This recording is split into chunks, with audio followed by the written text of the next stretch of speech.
Welcome to PSP Southampton Boat Show TV, and welcome to the first in a series of films that goes behind the scenes to the 41st PSP Southampton Boat Show in association with ITV Meridian.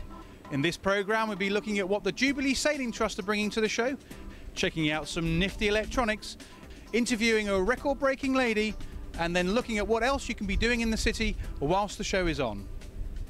Aha, me hearties, avast and avar! Well, actually, I should be saying kiss me hardy, as today we speak to the captain and crew of the Jubilee Sailing Trust's Lord Nelson.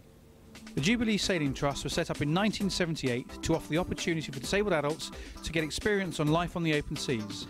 This ship and a sister ship Tenacious make navigations all over the world, taking hundreds of disabled people on some life-changing experiences. Captain Barbara, hello.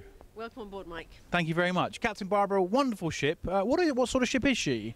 Lord Nelson is a three-masted bark, and she was purpose-built to take a crew comprising able-bodied crew and those with physical disabilities. And the idea is that everyone works together to sail the ship, and those with a disability have an able-bodied buddy with them. You gave me a little bit of a hint there. You said the word crew. I'm assuming that when people sign up, they're signing up to do things, not do things. Yes, they sign on to crew this ship. And that means that they divided into watches. We have 4 watches, and they help set sails and hand sails, and if they want to help work aloft they can. That's not compulsory. They steer the ship, they keep lookout, they keep the log, and in happy hour, which is when we clean the ship, you know, they scrub the decks, clean the brass, clean the heads and showers down below. Everybody takes a full part in running the ship, and of course we're not just always around the UK.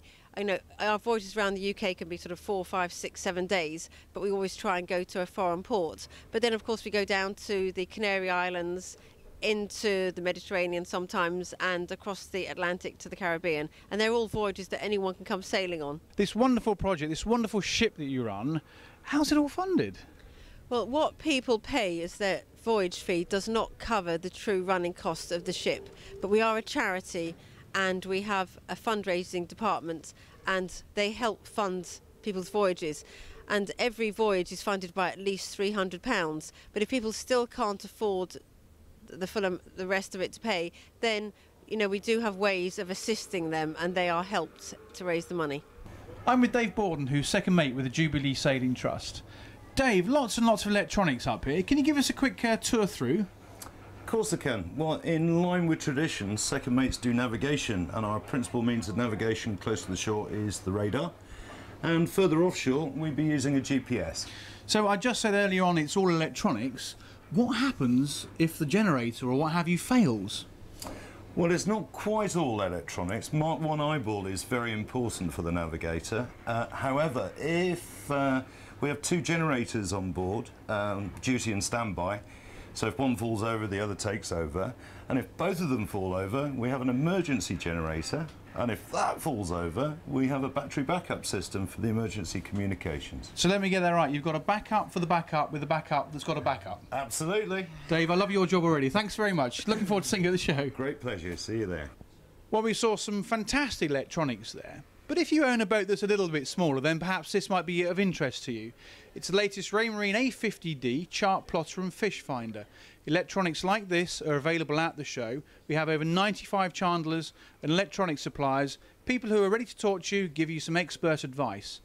Why don't you check out the website, southamptonboatshow.com, and click onto the exhibitors part of the website to find out more information. Our big show this year is going to be held on the Record Breakers stage, and the stage show looks at maritime record breakers, both historical and modern. And today I'm pleased to say I'm talking to Shelley Jury, Powerboat Ace. Shelley, hi there. Hi Mike, how are you? you? I'm very well, thank you, and thank you very much for joining us today. Shelley, your career has been a shopping list of firsts, and from memory I'm thinking there was a 3-hour endurance race on Lake Windermere, the British Honda Powerboat Championships, and your latest record, of course, is you being part of the first all-female crew to win the Turkish Grand Prix. Shelley, can you tell us a little bit about how you prepare for these firsts? Well, the Windermere endurance race, the record-breaking thing there was I was obviously the first lady to finish the endurance race and win it overall, which was 3 hours. That kind of actually happened by accident. I didn't realise till about lap 54 that I actually had a chance of winning. So, and then it was just like, oh my goodness. And but when we'd fought all the way round, but because it's an endurance race and it's 3 hours, you actually kind of lose track of where everyone is and how many people have stopped for fuel and things. So that was just a dream come true. British Honda Racing, absolutely fantastic to win the British Championships with Libby Keir, who was my co-driver at the time. Lovely Libby.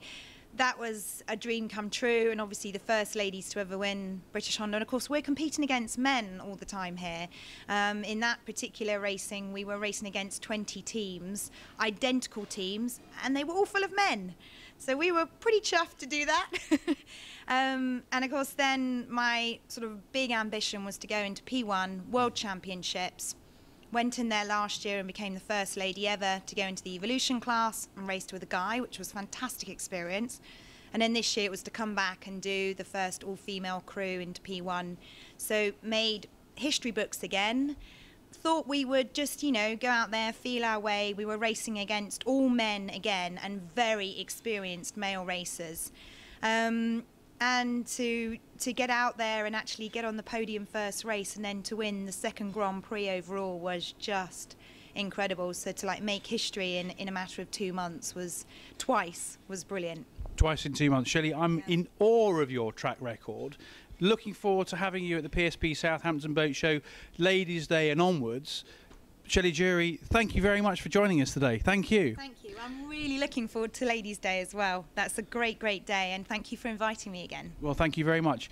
Now, Shelley's going to be at the show from Ladies' Day, which is Thursday the 17th onwards, and she'll be on our stage waving the flags, helping us try to break our semaphore record. For more information on that, go to southamptonboatshow.com.